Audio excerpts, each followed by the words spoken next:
All right, so let's talk about something that most people genuinely don't think about when they think about war. Because when most of us imagine conflict between nations, we picture the obvious stuff. Missiles flying, tanks rolling across borders, aircraft carriers sitting in the ocean, explosions, battles, the visual drama of military force.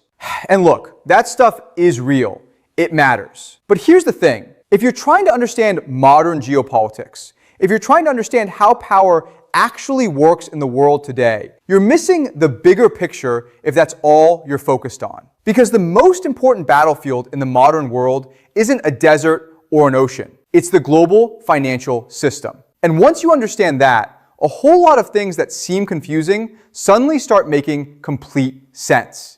Let's start with Iran, because Iran is actually one of the most interesting case studies in modern geopolitical strategy. And the reason it's interesting is because Iran faces a problem that is almost impossibly large. The United States spends somewhere around $800 billion every single year on its military. Every year. That is more than the next 10 countries combined. Iran, by comparison, spends maybe 20 to 25 billion. So if you're sitting in Tehran and you're trying to figure out how to challenge American power, you already know one thing with absolute certainty. You cannot win a conventional military fight. That's simply off the table. The Americans would win that war so quickly and so completely that it's not even worth seriously considering as a strategy. So what do? Well, if you're smart, you think differently. You stop asking how to beat America militarily and you start asking something much more interesting. How do you beat America economically? How do you create financial damage, financial instability, financial pressure without ever engaging in a direct military confrontation that you know you would lose? And when you start thinking along those lines, Iran's entire strategic posture begins to make a lot more sense.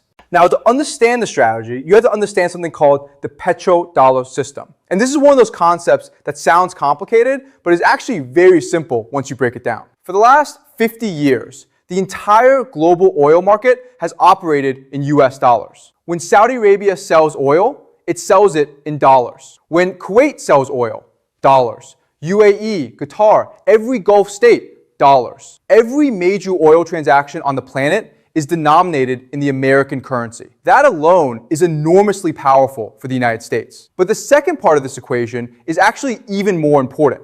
What do these Gulf countries do with all those dollars they earn? They invest them back into the American financial system. They buy US Treasury bonds, which helps fund the American government. They buy American stocks. They pour money into American real estate and American technology companies. So you have this incredible self-reinforcing cycle. Oil gets sold in dollars. Those dollars flow back to America. America gets to keep printing dollars because global demand for them stays high. And the cycle keeps going. This is the architecture that has made the United States the dominant financial power on earth for decades. And the countries that sit at the center of this system are the GCC states: Saudi Arabia, the UAE, Kuwait, Qatar, Bahrain, Oman.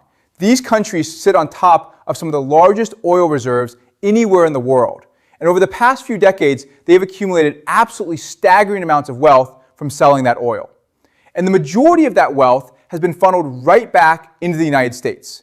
Their sovereign wealth funds are among the largest investors in American equity markets. They hold enormous positions in companies like Apple, Microsoft, Nvidia, Google, Amazon.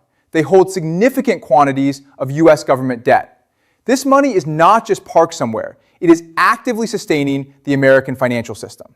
So now, here's where Iran comes in. And here's where the geography becomes absolutely critical. Look at a map of the Middle East.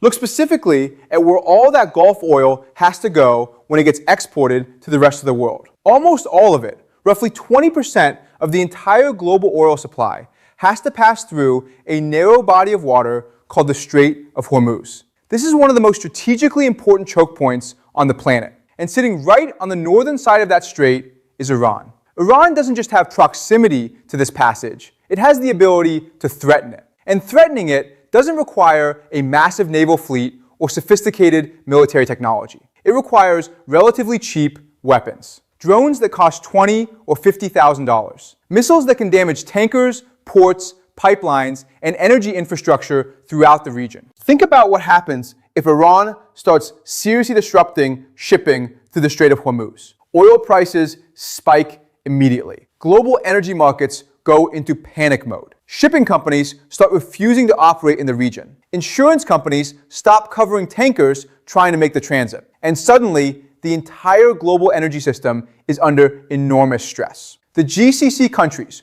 whose entire economic model depends on being able to export oil freely and safely, suddenly find themselves in a very difficult position. Their revenues drop. Their government budgets come under pressure. The political stability of these regimes, which has always been partly dependent on their ability to distribute oil wealth among their populations, starts to look fragile. And then the second order effect kicks in. Remember, these countries take their oil revenues and invest them in America. But if the oil revenues are collapsing, the investment flows slow down. And if the investment flows slow down or reverse, the petrodollar cycle starts to break. The steady stream of Gulf capital that has been flowing into American stock markets, American government bonds, American technology companies, that stream begins to dry up. Now think about what that means for the American financial system specifically. Over the past decade, a huge portion of American stock market growth has been concentrated in a small number of massive technology companies. And these companies are held significantly by global institutional investors, including Gulf sovereign wealth funds. If those funds start pulling back, the pressure on valuations in the American market becomes real. And the American economy today is deeply, almost structurally dependent on its financial markets. Pension funds, retirement accounts, college savings plans. The wealth of the American middle class is tied to the performance of these markets in a way that simply wasn't true 50 years ago. If the stock market takes a serious hit, it doesn't just affect billionaires. It affects ordinary people's retirement savings. It affects consumer confidence. It affects spending. It creates a chain reaction that ripples through the whole economy. This is the scenario that Iranian strategic thinkers have been building toward. Not a military defeat of the United States, a financial one, an economic one, creating enough instability in the energy system that the consequences travel all the way through the petrodollar cycle and end up landing inside the American economy itself. And Iran isn't operating in isolation. This is the part of the picture that really matters for understanding where global power is heading. Russia has already started selling energy in currencies other than the dollar. China has been pushing hard for years to promote its own currency as an alternative for international trade. Across the global south, in countries throughout Africa, Southeast Asia, Latin America, there is a growing conversation about whether it makes sense to remain so dependent on the dollar-based financial system.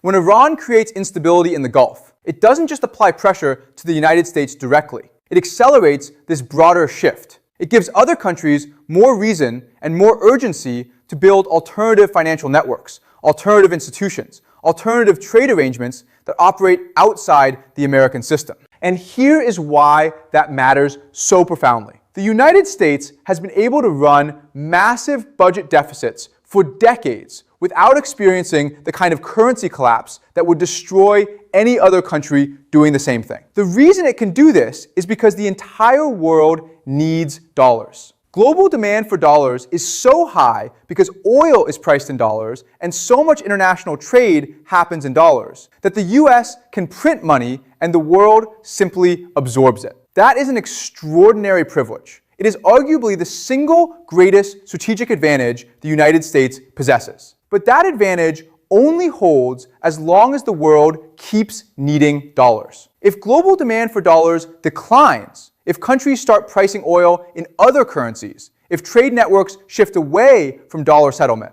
then the US suddenly has to face the consequences of its deficits in a much more direct way. Interest rates rise. Debt becomes more expensive to service. Government spending comes under pressure. The economic model that has sustained American dominance starts to crack. None of this happens overnight. These are structural shifts that play out over years, sometimes decades. But that is precisely the point. Iran's strategy and the broader challenge to American financial dominance that it is part of is not designed to work on a short timeline. It is designed to gradually, incrementally, relentlessly apply pressure to the foundations of American power. Create instability in energy markets. Weaken the petrodollar cycle. encourage the development of alternative financial systems, support any movement or force that erodes American influence or credibility. Over time, these pressures accumulate, and eventually, the balance of power shifts. Now, does the United States understand this? Yes, to a significant degree it does. That's why American naval forces have maintained such a constant, expensive presence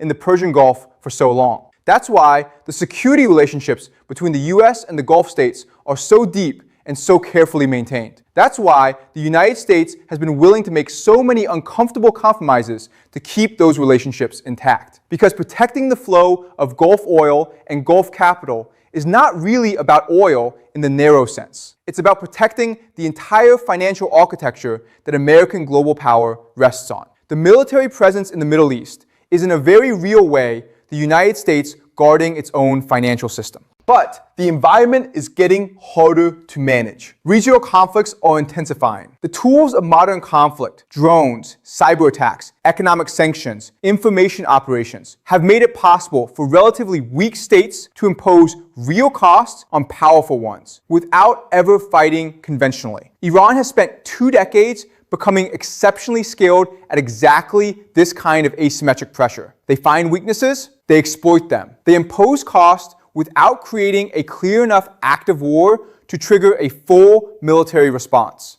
And when you step back and look at the whole picture, you see how everything connects. Energy markets feed into financial markets. Financial markets shape political decisions. Political decisions drive military strategy. Military strategy influences energy security. It's all one system. And the struggle for control over that system, not just the military struggle, but the economic, financial, and political struggle, is what is actually going to determine what the world looks like in 20 or 30 years. So the next time someone asks you what Iran's strategy is, or why the United States spends so much time and money focused on a region most Americans couldn't locate on a map 10 years ago, the answer isn't really about missiles or nuclear programs or religious ideology. Those things matter. But the deeper answer is that the real war being fought right now is a war over the global economic system, over who controls the financial architecture that determines which countries are rich and which are poor, which governments survive and which collapse, which currencies matter and which ones don't. That's the game being played. And understanding that changes everything about how you read the news.